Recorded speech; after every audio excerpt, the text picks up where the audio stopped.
Et celui que le diable utilise comme ennemi, ou bien il sortira, ou bien il entrera et deviendra l'un des vôtres. C'est tout. Pourquoi parce que vous êtes Gabonais, vous aimez les uns les autres, il n'a pas trouvé de place. Vous savez, lorsqu'il y a le mortier de l'amour, quand la relation, c'est hermétiquement fermé. Même la lame de rasoir ne peut pas faire. Parce que tout est blindé avec le mortier. C'est comme ça que nous devons être à l'église. Sinon, quelqu'un viendra d'ailleurs, il trouverait les trous dans l'église, et il entrera par ces trous-là pour vous proposer les uns aux autres. Pourquoi l'ennemi nous tourmente dans ce pays ici? C'est pas sur le peuple congolais n'est pas soudé. Nous ne nous aimons pas. Il y a le tribalisme, mon bien.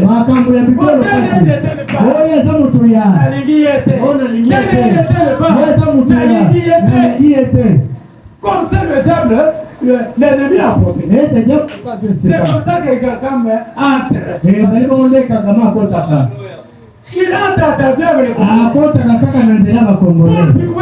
leurs frères. Pour prendre la corruption contre leurs frères. C'est ça l'esprit qui anime les Congolais. Mais nous sommes les Congolais par le corps. Mais nous sommes des chrétiens. Nous sommes des membres du royaume de Dieu. C'est pourquoi nous ne pouvons pas voir l'esprit des Congolais. L'esprit de trahison. À l'église, vous trahissez. Ce n'est pas propre.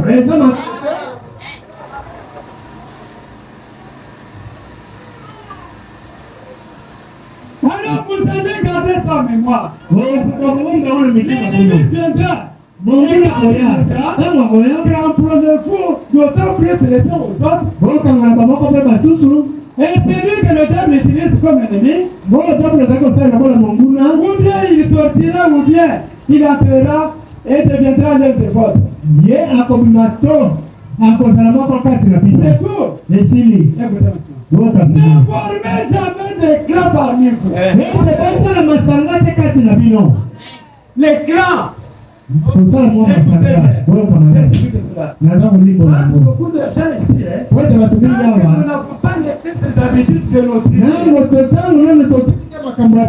Il n'y a rien qui marchera. Parce que nous sommes, on nous a élevés avec certaines mentalités.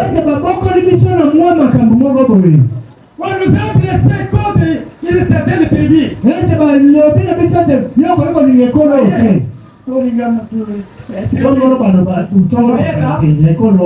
regardé avec ça.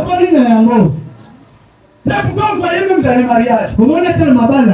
Faut pas la passer à Konaté. Mais il ne faut pas écouter. C'est pas ça. C'est dans nos pensées. C'est dans nos habitudes. C'est là où nous sommes venus. Que Dieu bénisse. Que Dieu bénisse.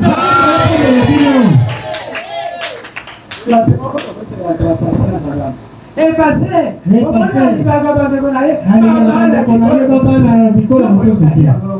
Écoutez ça où? Regardez.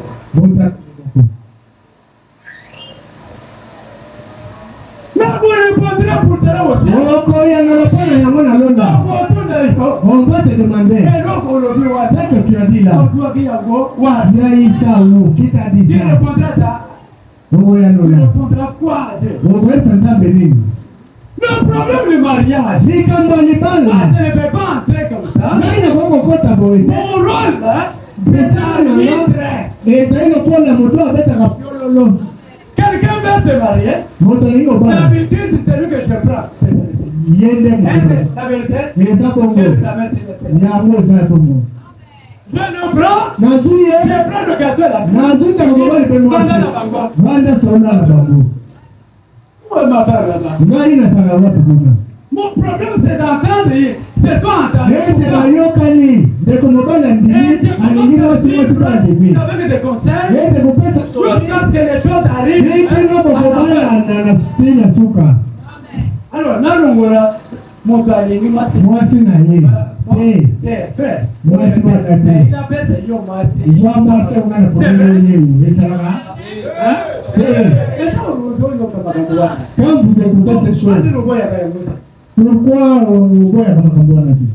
Moi, je dis, moi, c'est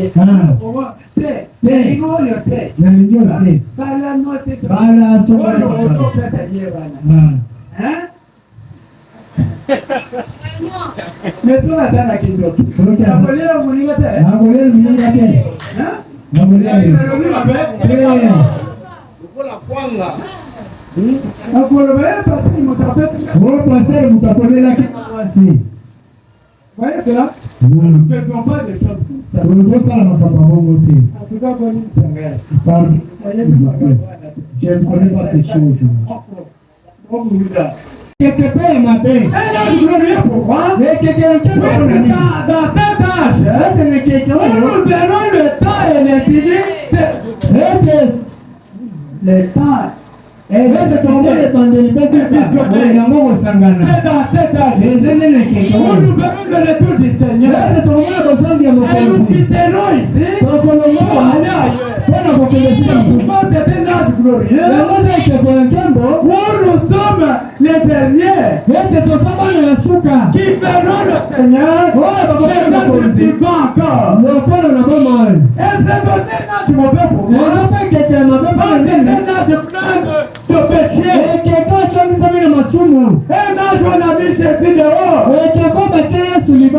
Si vous regardez la vie des âges, on n'a pas parlé comme dans le débat. Jésus dit, je me tiens à la porte. Et je frappe.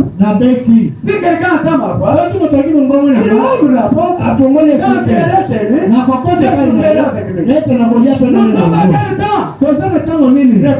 Répondez-moi. Dans cet âge, nous sommes dans quel temps? Hein? Nous sommes au temps de la fin. C'est-à-dire au temps du soir. C'est aujourd'hui. Il faut qu'il entre dans l'église. On l'a mis dehors avec les interprétations. Avec toutes ces histoires, il était. Mais il a besoin de rentrer dans l'église. Alors c'est un âge de tiédeur. Un âge d'hypocrisie. Un âge de séduction. Écoutez, il dit ici, je trouve verset 17. Non, commençons par 15. Je connais tes œuvres. Je suis dans l'Apocalypse 3. Je connais tes œuvres. Je sais que tu n'es ni foi ni bouillon. C'est quoi ça? Tiède. Moi, katikati. Parle de chaleur. Moi, stopété. C'est une mauvaise position. C'est la position du hypocrite. Il est croyant à l'église. Croyant à l'extérieur.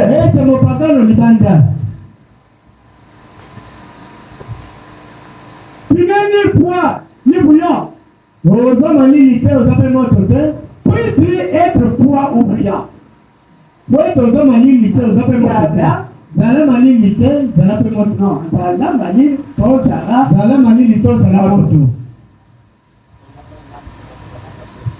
Ainsi parce que tu es tiède.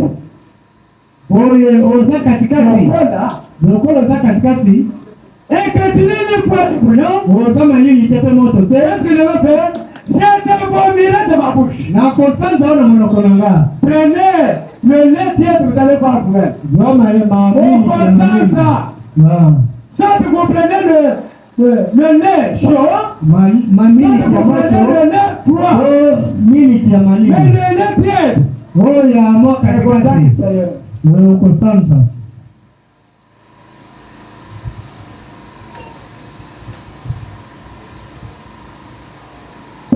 tu dis, je suis riche. Je me suis enrichi. Et je n'ai besoin de rien. C'est ça l'âge de l'Odyssée dans lequel. Et parce que tu ne sais pas que tu es malheureux, misérable, pauvre, avec les luttes. C'est un âge hypocrite. Les gens croient qu'ils sont bêtis, alors ils sont nuls. Pourquoi ils sont nuls? Parce qu'ils n'ont pas de parole. Ils nous couvrent, c'est la parole de Dieu. La puissance du Saint-Esprit. Lorsque les gens marchent la méthode parole, ils ont le Saint-Esprit, ils sont nuls. Ils sont pauvres. Parce que nous rend riches, c'est Dieu. C'est la parole de Dieu. La richesse est en haut. C'est Dieu qui la donne. Même la richesse du monde ici, c'est Dieu qui la donne. La Bible dit, personne ne peut recevoir quelque chose si cela ne lui est pas donné depuis le ciel. C'est Dieu qui lui donne tout. La nourriture. Dites Amen. Et c'est peut-être de la tête. C'est Dieu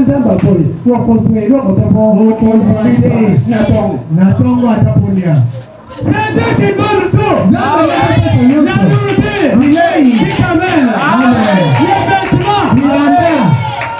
La personne. Le véhicule. La moto. L'argent. Les enfants. Le mariage. C'est lui qui permet de vous pécher pour la vie.